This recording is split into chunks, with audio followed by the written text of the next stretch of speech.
Welcome back to Walk with TFB. Tim Bryson here, and as y'all know, I'm a Black millennial who is eager to have unfiltered conversation with authentic people centered on education, sport, and culture. Today, we are walking with a journalist, a professor, and a dog mom. A Texas native, our guest grew up in the streets of Missouri City before moving to Austin, where she earned her bachelor's in broadcast journalism and political communications from the University of Texas. While at UT, she was inducted into several honor societies, pledged Alpha, Kappa Alpha, Sorority Incorporated, and served as a Gateway Scholars mentor. She was also an Emma Bowen Foundation Scholar, an experience that both prepared her for and accelerated her in her industry. Our guest is a video journalist who has worked for several networks, including but not limited to ESPN, The Washington Post, ABC, and currently the New York Times. She has worked in several function areas of journalism, including breaking news, travel, food, and politics. And she approaches journalism with her creativity, and her work has been shared on both local, national, and international levels. In 2019, she began her parallel career in side hustle as an adjunct lecturer and has taught at both Howard University and New York University. I've learned so much from this guest over the last several years. Her experiences cannot be imitated, and her commitment to producing powerful content that actually means something to the viewer is extremely contagious. But without further ado, y'all help me welcome Taylor Turner. What's poppin', T? Hey, what an intro. Thank you. How you living, yo? How you living? Talk to me. It's great. I am in New York, and there's allegedly a snowstorm coming this weekend. Oh, that's true. With like 6 to 12 inches, but there's an alleged snowstorm every couple of weeks, so I don't know what to believe. But the grocery stores are barren, per usual. So, yeah. You kind of New York life, yo. Every time somebody asks where I want to live, I say, yo, I'm not going more north than DC. Oh, yeah. I'm trying to escape. So. I'm just not. Get out. Well, you have been on the move a little bit. I know, obviously, sent you the outline before, as every guest has gotten before the podcast episode has started. But before we jump into what's your story, the one question we've been asking this season is, what's bringing you Black joy right now? And I thought I was going to be prepared for that question. I would say,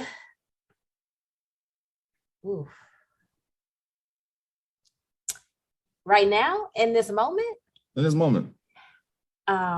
President Biden re-upping his promise to nominate an African-American woman on the Supreme Court. Tell us more. Most people that hear this, when they hear it, still may not have heard it by that time. Tell us more about that. So, breaking news, Justice Breyer, one of the more liberal Supreme Court justices, has announced that he is retiring, which gives the Biden administration an opportunity to appoint someone to the bench. And one of Biden's campaign promises was that if he had opportunity, he would nominate the first Black woman, the first Black woman to serve on the Supreme Court. So here we are. What a time. And look, thank you, Joey and Kamala, for upholding your promise. But them loans, we ain't forget. My man getting ice cream today. I'm like, yo, Jenny's called. Freeze them loans like that ice cream is frozen. Okay. Come on now. And double scoop costs too much. Let's jump into this podcast interview, Taylor, because as I mentioned in your intro, you have a lot of experiences across many big networks, right? Big is relative, but at least in the US, huge networks that some of us have experiences with, either watching or working on or with. Others have our own opinions about. But we're going to hear from the source today.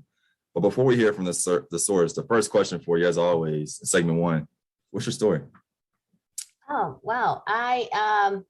My story, I am a loud and proud Texan. I'm a follower of Christ. I'm a sister, a daughter, a bodybuilder, a journalist, a proud Black woman. And I just think all of those things make me who I am. One value, like my parents really instilled in me growing up, was fairness and the importance of being fair to people. And so I've kind of just taken that through all of my personal life goals, and even it's a big part of journalism. And I think that also a big reason about why, a big part of why I'm a journalist now. Let's say more about that though. So in terms of being a journalist, I know what I've wanted to do since I was 8. And that was be a storyteller, be a reporter. I just saw at an early age how powerful information was and how powerful it was to inform people and what people can do with that knowledge or lack thereof. And so, I just really took to heart the importance of like seeking the truth and using that to help people understand the world. And so for me, as a Black woman, I really think that journalism is a tool for discussion and difference, especially for people of color. And that's like something I've come to embody. Soledad O'Brien actually said that once, and she's one of a woman, a strong journalist that I look up to. And so that's kind of just like carried me throughout, and I've just modeled my career after that. I've never heard that in my life, but I love it. A tool for discussion and difference. I need to bring that to my damn class next week, yo, and start watching ABC and whatnot. But you mentioned you wanted to be a journalist, right? A storyteller, when you were 8 years old. And of course you go through, I don't know what age that is. I guess late single digits, middle school, you get to high school, high tower. Yeah. Right. How did you continue to refine your skills? How did you continue to expose yourself to new ideas, new practices, new journalism techniques, understanding you were going to pursue journalism when you got to college? Yeah. So I'm one of those people, I'm a planner. And I'm one of those people that's like, if I want to do something, it's going to get done. So, in middle school, I signed up as an elective for like our journalism classes. And then in high school, my high school is like, I'm trying to think of a way that most people understand. It's like half public school, half charter school. And so I was in the media program in high school. And so then in high school, I also applied for internships, and I applied to the Emma Bowen Foundation, which is one of the greatest blessings I've ever received professionally, like personal development wise. And it's an organization for minorities in media. That gives opportunities for us to intern in the media world. And from everything from writing to producing to film to animation. And you have an internship every summer until you graduate from college. It's paid. And the money that you make, they match and they send it to your school for scholarship money. And that just was really a big part of my core foundation of being a journalist, and also seeing other people in the field that looked like me. Was a big deal. And so I'm still involved with the foundation as a mentor, as a volunteer, because I think it's also important to pour into people as much as they've poured into you. And you carried that with you when you went to UT. Yeah. So before you even get to UT, what you did, because even look at your LinkedIn, I'm like, damn, you did a lot of stuff, more than I even thought you did, especially with all them damn honor societies. But why UT? Well, so I hate to admit this, but like I was not on the UT wagon, right? I was just like, is it a cult? Like people are obsessed with this place. I was going to play softball in college. I had D1 scholarships. Like that was my thing. And then I had academic scholarships. That was like my backup plan. And then unfortunately I had tumors on my spine and I had back surgery twice, couldn't walk, couldn't play sports. And so I reevaluated what my academic scholarships were, and Texas was at the top. And so I had the opportunity one day to like miss school and go do Explore Texas, where like you go to UT for the day and like see all the different orgs and look at the dorms and buildings and all that. And I went and I came back home and I was like, I'm in love. I'm joining the cult. And like, ever since, that's all I talk about. I bleed burnt orange. I'm a ride or die. It is the greatest university ever. And it's not up for discussion. That's honest. But well, it's not honest. That's your truth. And I respect that. Shout out to Ohio State. But even while at UT, you mentioned you were involved with the Emma Bowen Foundation, right? You said you had a plan, right? That you wanted to follow from the age you were 8 to become a journalist, which you obviously are doing now. But what are some of the decisions that you made while at UT that you may not have planned for, that were either super life-changing, influential, or pivotal in your life journey? Yeah. Oh, good question. a couple things. So personal decisions that I made at UT that were pivotal was, of course, becoming a member of Alpha Kappa Alpha Sorority Incorporated.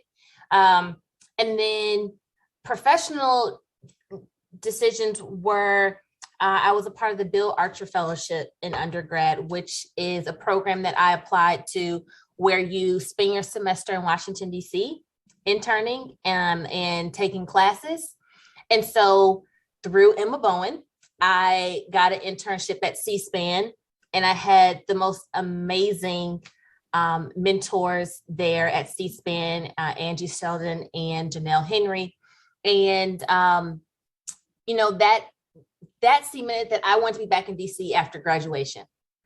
So that really changed that really helped narrow in where I wanted to go professionally post-college.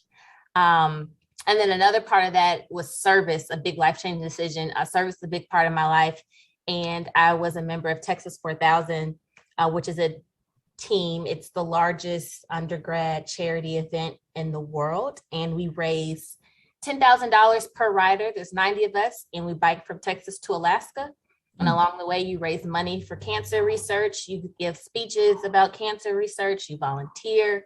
Unfortunately, I didn't complete the journey for health reasons, but it was one of the best decisions in my life for a year and a half, like training, riding, raising money, building community. It was great. Damn. Before I go any further, how did you find out about Emma Bowen? I found out through my high school teacher, who was so part of our charter program, if you will. We had a media, medical, and engineering academy in high school, and so in the engineering kids had engineering real life industry professionals. So engineers were their teachers. And then the medical students, they had classes at the hospital, they interned at the hospital, they had former doctors as their teachers. And then for journalism, or the media academy that I was in, our classroom, they rebuilt a newsroom. So we had our own TV set, and our teachers were former local news directors, camera operators, the whole nine. And so they're plugged into the community, and they're always giving you real world advice, opportunities. And so that's how I learned about Emma Bowen. Makes sense. Yeah, I mean, I bring that up because a lot of times it's people are like, why don't you apply to the NCAA internship? Why don't you apply to Emma Bowen? Or why don't you apply to Bill Archer? It's I didn't know about it. Yeah. No one told me about it. And I go back to Courtney's episode this, I think it was this season. Yeah. And I asked her what can higher ed professionals do to better prepare, or better help K-12 entering the space? And she flipped it and she said, I think K-12 could be doing a better job. And so even hearing you talk about your high school exposing you to this found right. What if more high schools did the work to do that for high school students? Well, yes. And I have something to say about also what K-12 can better prepare. I can wait. Talk to us. This your episode. Talk to us. So, to Courtney's point, I also would encourage K through 12 to continue to teach digital media literacy. So what's that mean? For those that don't know, what does that even mean? Yeah. So let me break it down. Digital media literacy is preparing you with the skills to be a critical consumer of media. So basically, what that breaks down to is being able to evaluate whether a source is credible, being able to say the information I'm receiving, is this true or is it false? Is this true or is this misinformation, aka fake news, aka deep fakes? Because a lot of us are sharing stuff on Facebook and elsewhere that is where did we get this from? And I take personal, it hits real close to home. Oh, yo. But it doesn't stop there. It needs to, in college, I taught digital media literacy at Howard. And it's super important, especially for students that missed it through K through 12. It's even super important for adults and older adults because they're most susceptible to misinformation. So it's something I'm very passionate about, if you can't tell. That's fine. And look, I like a structure a little bit, right? 3 segments, but I'm gonna stay on this topic for a second because when I hear about credible information, and I'm thinking particularly about Twitter right now, I'm looking at blue checks. If you got a blue check and you tweet something out, You see what I'm saying? That's not, I don't know. Can I be honest? Can we be honest on the pod? Yeah, come on. So how you going to, so if someone who I thought was a journalist or someone who has a blue check or I thought was credible shares information, right? I'm immediately retweeting it, right? Because we know Twitter is just instant. I'm not turning on the TV to see ABC. See, I don't get them damn channels on my TV no more, right? So like, how does someone, in your little quick 30-second, 45-second spiel, how do we identify what's credible and what's deep fake? Okay. Fake news or news fake? Before we get there, I'm gonna address the blue checks. Talk to it, yo. Anybody can have a blue check. Okay, it's not the bar isn't as high as we think for the blue checks.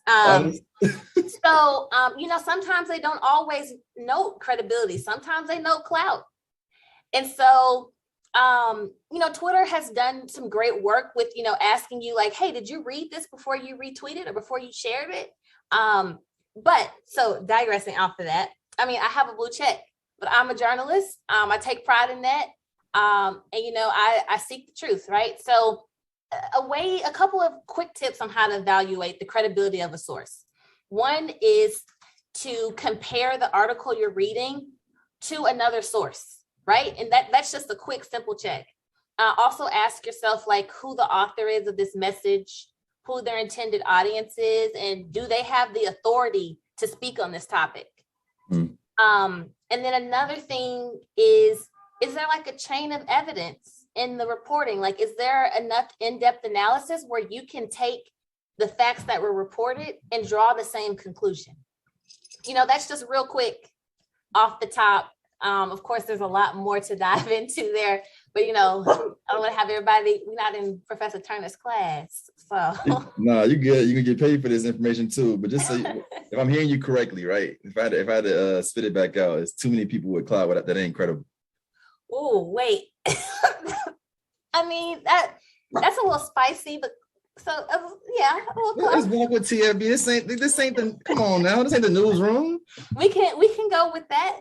I'll say it. I said that. It's too many people with clout that ain't credible. I said that. I'm gonna leave that one. I'm gonna attribute that one to you. I said that. But before we move into segment 2, I know something else that I did find in my research that stuck out to me. As you know, I'm very big into global education, international education right now.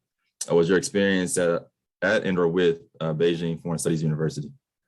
Because can you talk more about that, especially let's talk more about that first before I even jump in, say my two cents. Yeah, so in undergrad, my best professor ever was Dr. Leonard Moore. And he taught, I was a Gateway Scholar, so he was over the Division of Diversity and Inclusion at University of Texas, because as you know, at the time, at least our percentage of minorities on campus or Blacks on campus is 3%, right?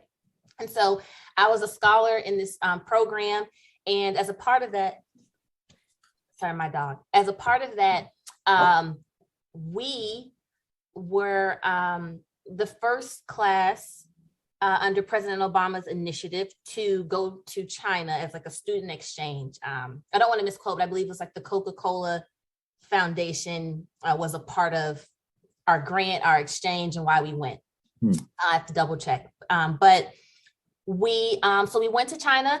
We studied social entrepreneurship, and we also each had to have like a research topic while we were there. And so I researched media censorship in China, obviously journalism. We know like China struggles with censoring. And so that experience was amazing. So it was my first time abroad. And then to go with a group of Black and brown students was amazing.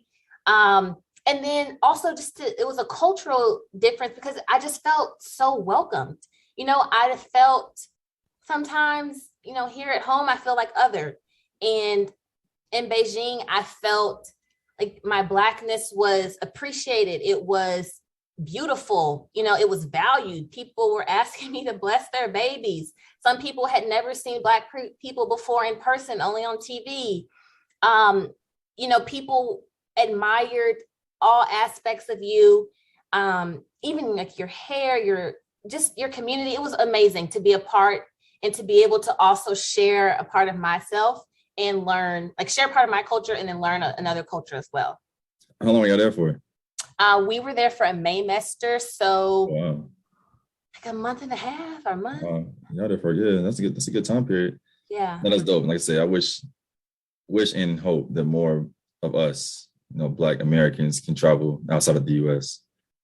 It's essential, yo. Like just from journalism, worldview, education, right? It's essential because you see stuff that you can only imagine and wouldn't even believe until you saw it in person. Yeah, and it's like I got that first taste, and after that, I was like, where else can I go? I'm ready. My passport, I got to renew it because it's been like 10 years. Yeah. Wow, we're aging. Yeah. Yeah. That's super dope. So segment two, trending topics. This season's focused on education. And you mentioned several times now over the last 10, 15, 20 minutes that I'm a journalist. What does that mean? What is a journalist? Well, I believe a journalist is someone who seeks the truth and then uses that to help people understand the world.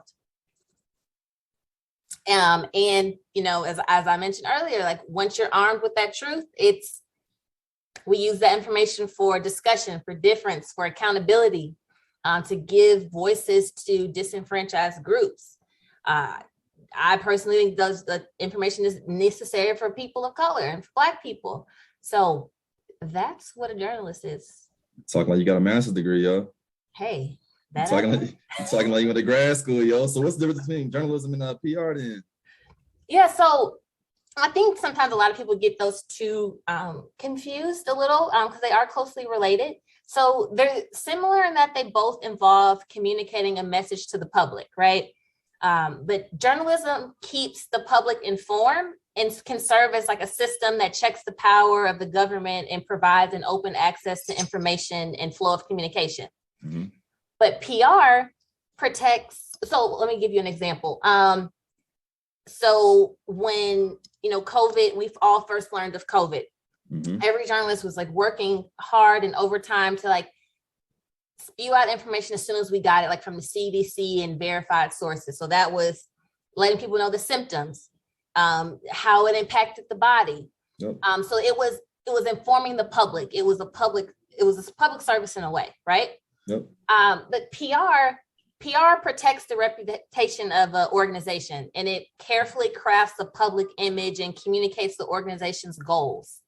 So for example, think like if somebody was wearing an Amazon t-shirt and committed a criminal act and it went viral, and everyone is now saying like, oh, Amazon, did you see Amazon do X, Y, and Z? A spokesperson from Amazon or someone from their PR team may release a statement distancing themselves for that individual in the act to preserve their brand, to protect their image. So they have more focused personal goals that benefit them when you're working in PR. Okay, so I love these conversations because it's stuff that I don't know, and I'm glad I don't know it because I'm learning. So for me, then it's like it seems, and it could just be volume based, right? Or like what I'm consuming on a day-to-day, that there are more publicists, right? PR folks than there are journalists.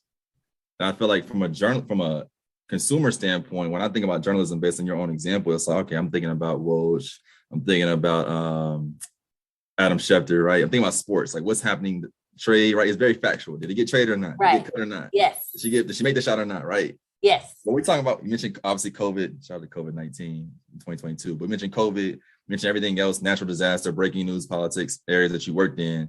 It feels like it's more PR focused, especially when shit goes left or shit goes down. It's like, where do we find journalism in 2022? Given that social media especially has been an outlet and a medium that many of us are consuming information. So I think you can just start with like traditional news sources, right? So your local news, subscribing to newsletters, listening to news podcasts, varying your platform, listening to the radio, the news shows on the radio. And I think being able to identify like go-to sources is like your for sure way to be able to discern what is news versus, what's blogs or opinions, or things like that. Because it is sometimes it is a very blurred line. Like sometimes people don't realize a talk show versus a news programming. True, very, very true. But in that same vein, again, help me to understand, help us to understand that we have whether AB. I haven't turned on the TV in a long time, but you got ABC, you got CBS. Depending on if you left, right, in the middle, you got CNN, you got Fox. They're all not created equal. They're all not sharing the same information the same way. Why? Like, you see what I'm saying? Like, what can we trust? Let's talk to us. Okay, New York is so loud. So ideally, every news organization publishes a set of ethical standards or core values for their journalists to operate under. Sure. And a common theme out of those are typically fairness, accountability, openness. And so out of all of that, like, that's what you should be looking for. Like, as I kind of mentioned earlier, like how you evaluate a credible source. So no matter what you consume, it's up to you to be a responsible consumer in a way to be able to articulate or discern what's the message, who's the message behind it. It's like, you always want to ask yourself that. It's the same thing with like advertisers, because not everyone adheres to the same or to the journalistic standard. Sure. They should.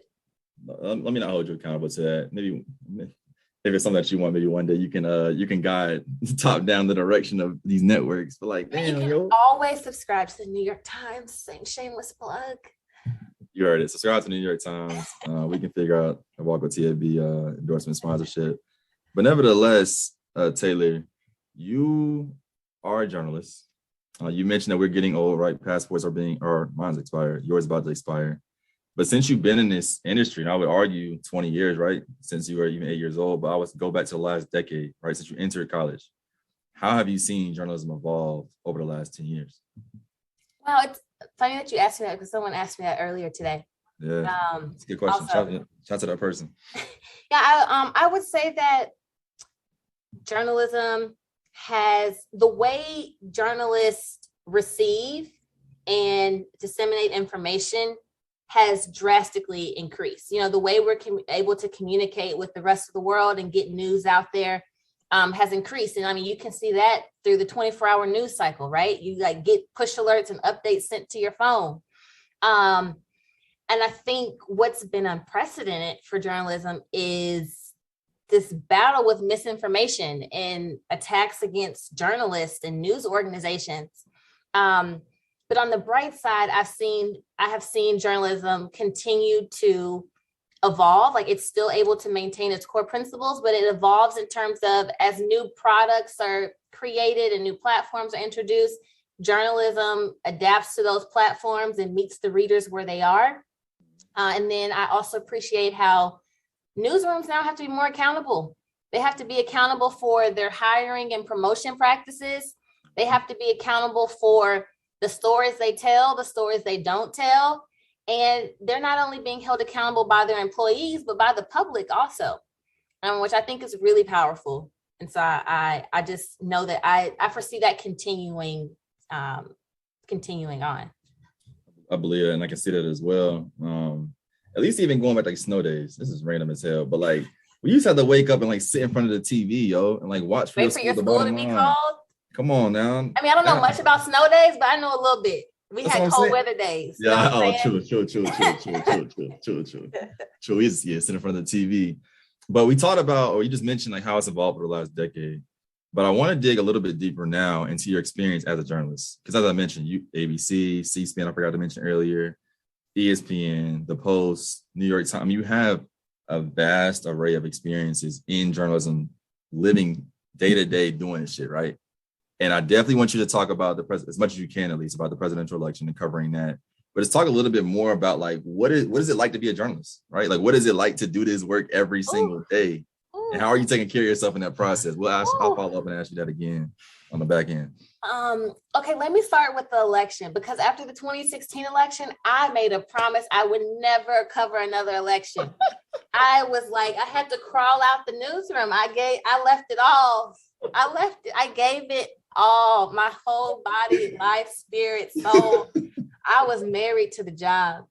And here I was in 2020 covering the election again and a pandemic. Yeah. It's like a love, like, oh, it's a very, it's not Raining. I was trying to think of the three different types, like parasitic, like the relationships, like one's parasitic, one's where they're mutually exclusive, and one's where it benefits one but doesn't harm the other. I'll look it up. I don't know which one we're in. I'm in with that with news, but I can't let it go. But yeah, so covering the election, both elections in general, because midterms are coming up in November. Woo, okay, I'm not ready, but they're very, it's very time consuming, but you're really able to tune in to hear a lot of different voices across the country. And it's really an all hands on deck. So you can be working in departments you've never worked in, telling stories you've never told before, which is an amazing opportunity.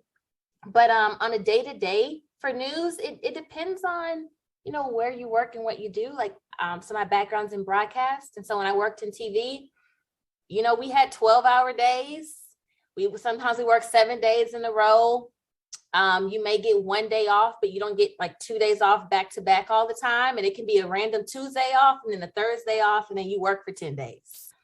But the perks are great. You're always fed. Oh, okay. I'm about to say such as what? Go ahead. Fed, if you have drivers, stay in hotels, those are like the network perks. But then you realize like, oh, it's because you always are at work. They don't want you to go home. But I loved it. It was an amazing time. You got to meet so many great people, tell so many amazing stories. I was at, I covered Trump's inauguration and was at the ball. I had never been to a presidential ball before. Like, when else would I do that? True. So it was just amazing. Just the people you meet, stories you tell, and digital, your digital day-to-day, I think is a little more, you have a little bit more of a balance than you did with TV. Because with TV, you're meeting air deadlines. So you got to get everything done for like the nightly news, like World News Tonight or Good Morning America, So, and if it's not done by the time it airs, like, ooh, that's you're behind. So digital gives me a little bit more of a breather in that I have like longer deadlines. And then you're able to update your stories in real time by simply like republishing or sending a new alert. You're able to like sit and really analyze viewer engagement and who's watching what and try to figure out why. And so I like the pace of digital. You're still telling the same types of stories, just maybe different lengths. So in digital, I can tell longer stories. Yeah.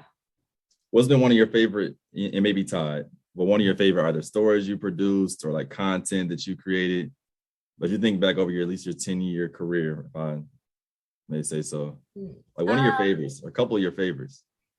I'll say that one of the two topics I've enjoyed covering the most was when I was a food producer and a travel producer, obviously because I love to eat and it was great being in a kitchen with new recipes, and then travel because obviously you get to travel and it's work, and like our last story was Mardi Gras, like before COVID, and like riding on the Mardi Gras floats and telling the story of Mardi Gras like a local when I was at the Washington Post. And then one of my, I say like favorite story, but it's one of the most powerful stories I think I've personally told, was interviewing Tamir Rice's mom on what would have been his 18th birthday. Because that story, it took a lot of courage for her to speak and to, still be speaking from a place of pain and the PTSD that her and her family experienced, and to share that with me, a complete stranger, someone in the media who sometimes has not always told her story in her eyes fairly or how it should be told. And so for her to entrust me with her story, for her to be vulnerable and emotional with me, I was just so grateful. And it was also one of the times I was the most nervous telling the story because, calling, because what I had to do was like call all these numbers to find her. And so every time someone picks up, it's like your heart skips a beat because you're like, okay, how do I talk to someone I don't know about the death of their child, and such a tragic death, a public death? And so, yeah, it was the story. It's a very strong story. And it was at the height of the George Floyd protest, and when a lot of American newsrooms were having a racial reckoning. And so, the story, it did a lot. It told a lot. It affected a lot of people like myself that are part of the storytelling process, and my producers also. I appreciate you sharing that and being honest about your experience with those two stories in particular. I can't wait to ask this question because I know we're going to talk about something else segment 3. But like literally, and as honest as you can be, how are you taking care of yourself in this process? So I take Taylor days, which are, I pick a day once a month, and it's all about me. So I think sometimes at work people like to call them wellness days or personal days, whatever you want to call it. But it's, it's whatever Taylor wants to do that day. And I'm really firm about boundaries. Like, all my coworkers know this, and they like laugh, and I'm like, y'all know. But when I'm not at work, I'm not at work. I don't look at Slacks, reply to emails. I told my manager, if it is an emergency, she knows to call me, because I don't, at the end of the day, I'm like, we have hundreds of journalists. We are fortunate enough to have hundreds of journalists. If something's breaking, they will find someone to cover it. Yeah. And you can be a strong worker and a good team player, but you should never be in a position where like the show stops and starts with you. Like, you should be that much of a good team player and have trained your team to where you're not the sole person they're relying on, because that doesn't do any good for you personally or your team if like you were to leave or something were to happen to you. So like, I like to set boundaries and then be a great team player, and that's how I take care of me. Real. That's real. And so, like I said before, you started a parallel career, side hustle, however you want to look at it, right? But you wanted to get in education, right? Preparing the next generation. Shout out to Gen Z. I love y'all.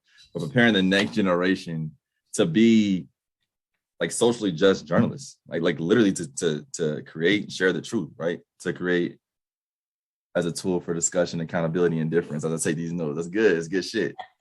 So why? Teaching is not fun. The shit's not easy, number one. Let's keep it a buck. Like, if you ain't getting no homework, it might be a little better, but it ain't easy. Like, why teaching? Why education? Why? So I think for me, I have been fortunate enough to have amazing teachers and mentors.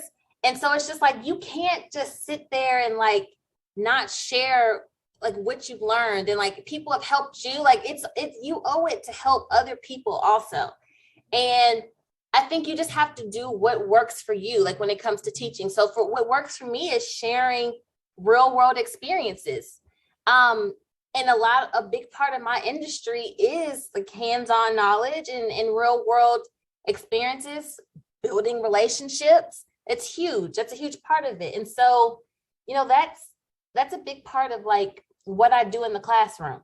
It's not like, yes, we have our textbooks and required readings, but it's like, what's going on in the news? What are you reading? Why are you reading that? It's like creating an engaged learning experience where like the students feel like a part or responsible for what they're learning.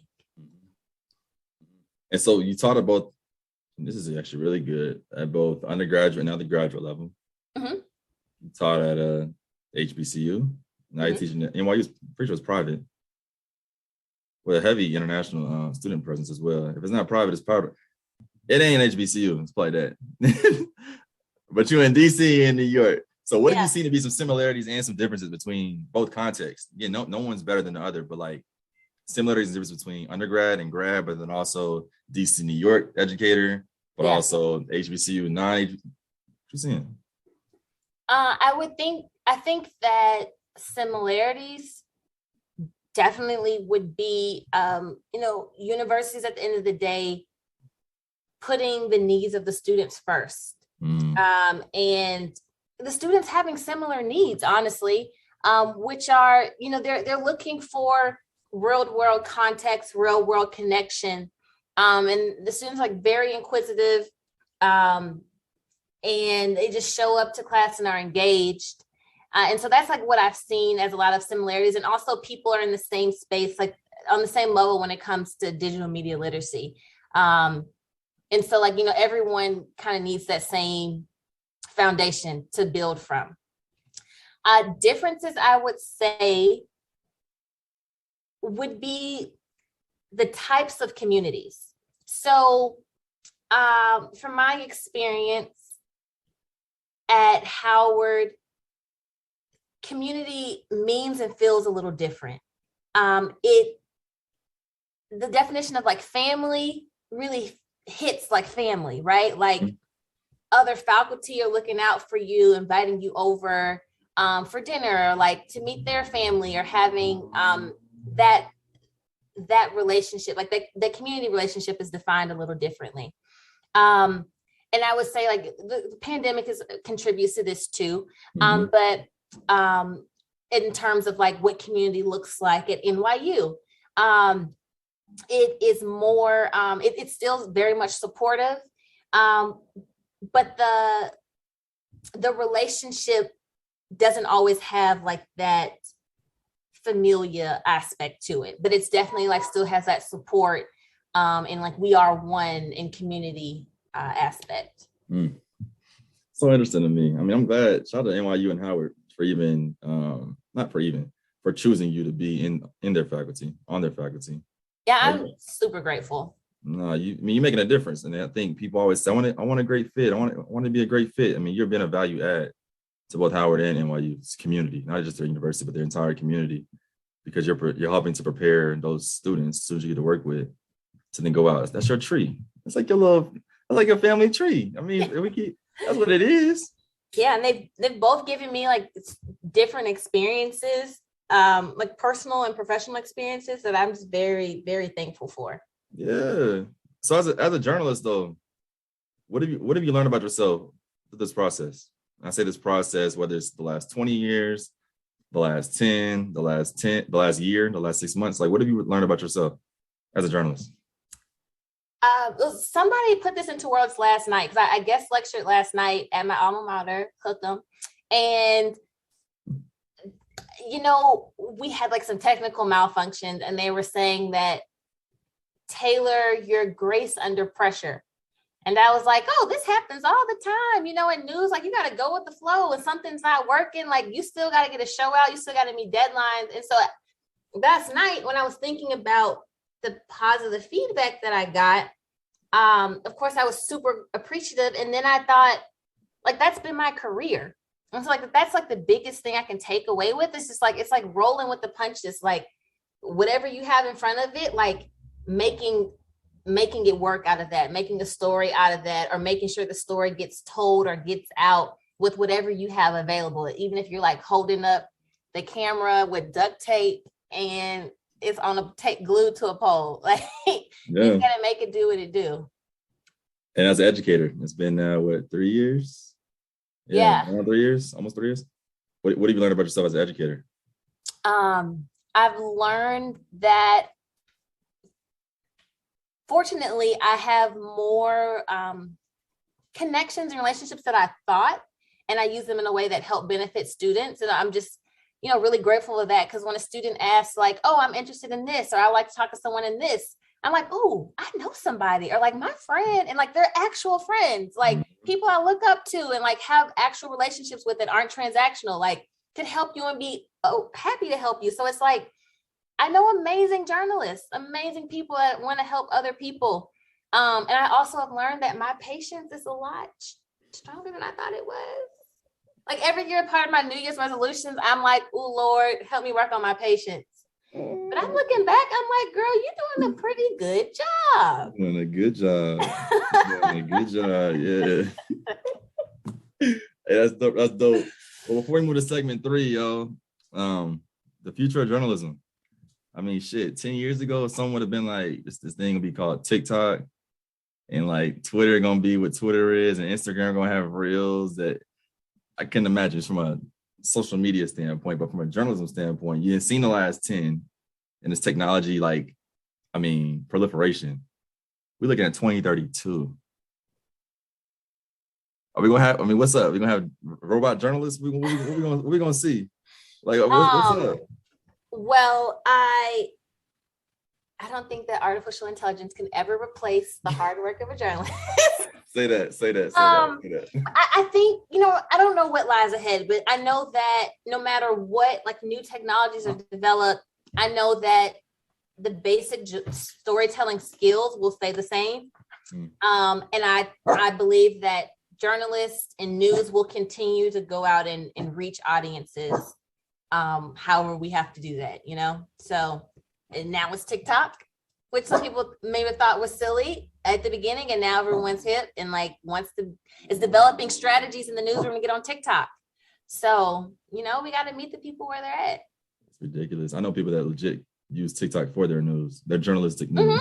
Exactly. I'm like, just like people on Twitter, and I'm like, dang, I got to tell you about Justice Breyer in 140 characters. All right, 280 now. That's 280 now. Get hit, bro. It's 280 now. That's a while ago. Segment three. How can I, in our podcast community, best support you? But I want to edit that a little bit to say not just you, but also the journalism industry as well. Yes. The support in journalism and journalists. One of the biggest ways to support us would be the fight against misinformation.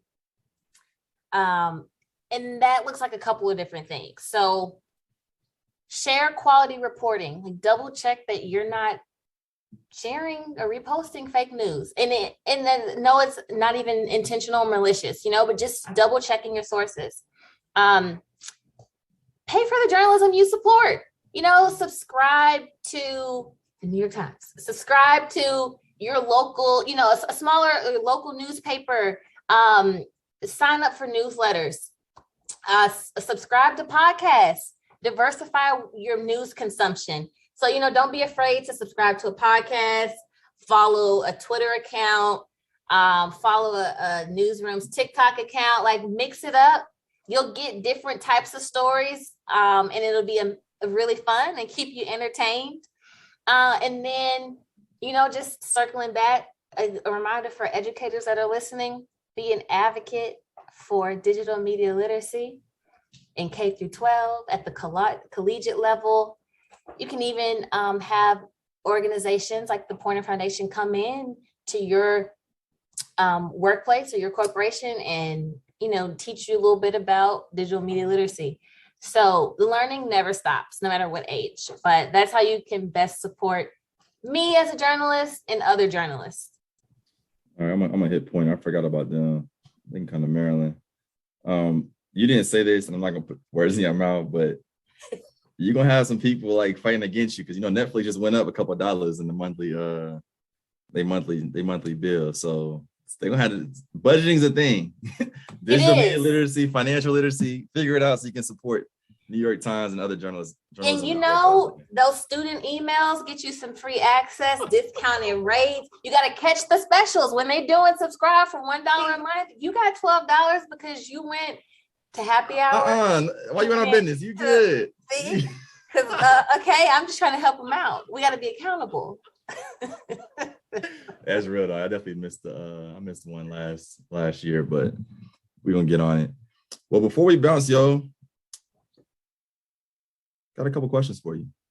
Okay. I got a couple questions for you, and these are going to be fun in nature. It's going to be hilarious, actually. But the first of which is, what is your favorite sports memory? It could be one you played in, one you watched, one you caught on the back end.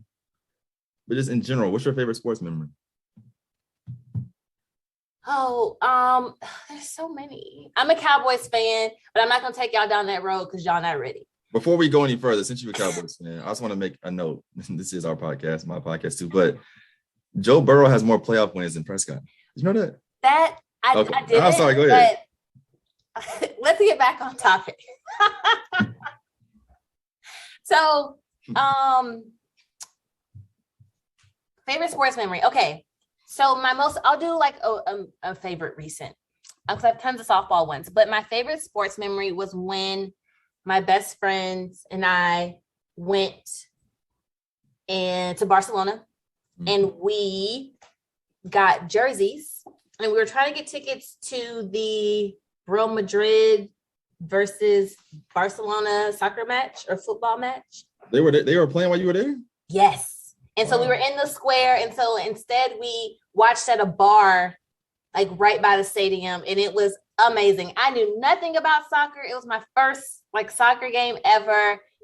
There were so many amazing strangers. Everything involved drinking. It was so great. I was like, oh my gosh, I got to go to another soccer game. So yeah, that's like my favorite memories. They say European soccer is bigger than like anything in the US. Yeah, and those are like two huge teams. And please forgive my soccer in ignorance. I felt like I had a rush. It was great. All right. It's funny. All right, second question for you. Your top 5 artists right now. You don't have to rank them 1 through 5. Just they all number 1 or they're all number 5. The top 5. Okay, in no particular order. Mm-hmm. Snow Allegra, Ari Lennox, Summer Walker, J. Cole, and Maverick City Music, but they're collabs with Elevation Worship. Yes. Your list. Summer Walker slept on. I might do a whole podcast on Summer Walker. I'm not saying she up there with Beyonce, but she up there with Beyonce. But question 3: if you could go to brunch with 5 people, bottomless brunch, you plus 5. They can be either living or not living anymore at any point in history. You plus 5 people. Who are you bringing? Okay, now see, bottomless brunch kind of changes it because that means is alcohol flowing with bottomless or bottomless food? We made decisions, right? Both.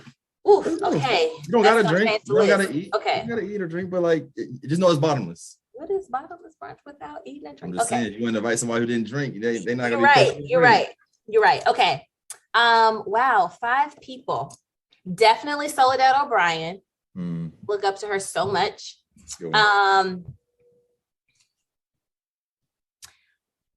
Obviously, so this needs to count as one person. Barack Obama and Michelle. Everyone keeps saying that shit, but it's y'all's podcast, so I'm with it. No Obama. Well, yes, those 2.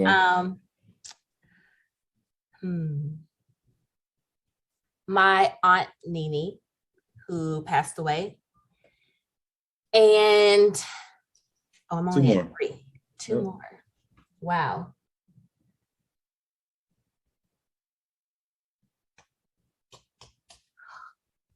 Miss Brazil, my third grade teacher. She was one of my, as I got older, I just realized how impactful she was on my life. And I like saved her cards that she wrote to me. And then the 5th person,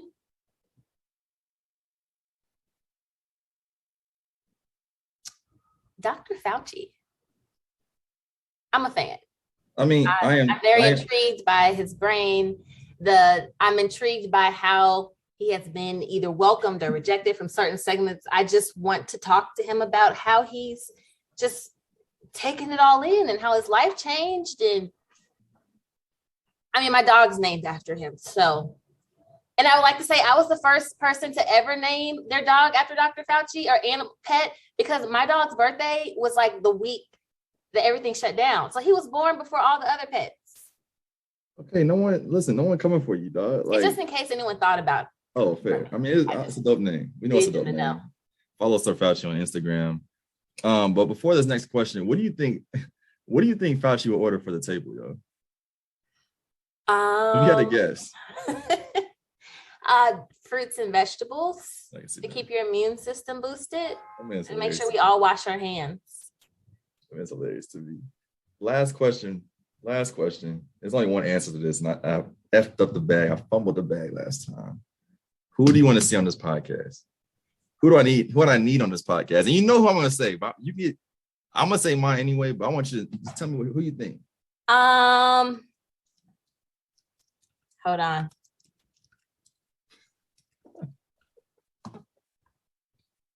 I have one, but I'm trying to think if you've already said her. Probably not. You're a fan, a big fan. I'm a fan. It's not Summer Walker. I want Summer Walker on this podcast. No. Are you ready? Who is it? Don Staley. Oh, fuck. I told you, if Don Staley's on the podcast, there is no more episodes. There are no more episodes. And I have a tweet like in my drafts lined up for her, yo.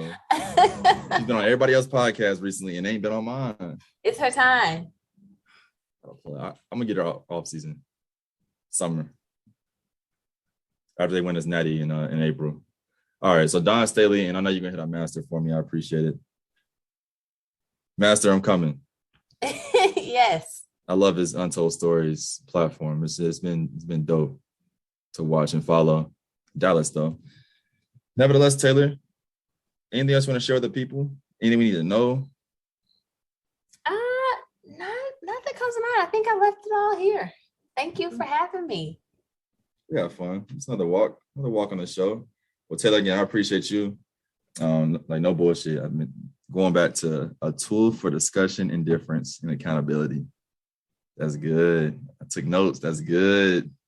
That's good. Honestly, I think if we created more, not tools, but created more spaces that were rooted in or shaped by those tools, we can have discussion, difference, and hold each other in the world accountable. I mean, this world look a lot different. Yes. We look a lot different. Accountability aspect. Come on now. It'll look a lot different. But again, thank you for being on our show today. We definitely appreciate you. For everyone else, make sure y'all subscribe to the New York Times. It's not a paid endorsement, but I'll be subscribing post-episode. We appreciate you again for taking another time during your week since another episode of the Walk with TAB podcast. Just 2 more episodes left. 2 more episodes, and I may not tell y'all. I might actually do it. Who's going to be closing the season with us? Season 4, focused on educators and education in all spaces. Make sure you rate us 5 stars on Apple Podcasts and a dope-ass review, but only if you mean it. I look forward to having more unfiltered conversation with authentic people centered on education, sport, and culture. But as always, until then, walk with me.